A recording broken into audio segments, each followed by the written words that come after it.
இவர் வந்து அரசன் வந்து யோசிச்சுட்டார். அப்போ இவர் என்ன செய்கிறார், பாண்டி நாட்டுக்கு போகிறார். பாண்டி நாட்டுக்கு போய் பேரங்கவன் ஒருத்தி இருக்கத்தக்கதாக அங்கே பெண் கொடுத்துருக்கணும்.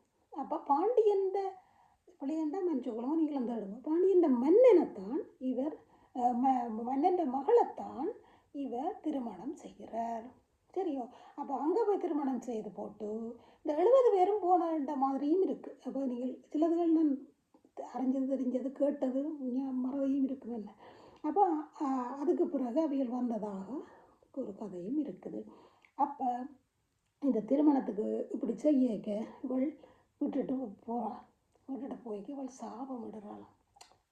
வேறு இந்த குலத்தில் உள்ள எல்லாரும் என்ன இப்படி செய்ய, நீ வந்து என்னை விட்டுட்டு போயிட்ட அப்படின்னு சொல்லி சாபம் விட்டதாகவும், அது நீங்கள் இதில் தீபகம்சம் இதில் எல்லாம் இருக்குது, நீங்கள் போய் பாருங்க அது. ஆனால் அவளை கடவுளாயும் கும்பிடினும் ஒரு ஆக்கள், அது ஒரு பேர் உண்டு, நான் அதையும் போடுறேன். சரியா? அப்போ எவ்வாறு எங்களோட சரித்திரம்.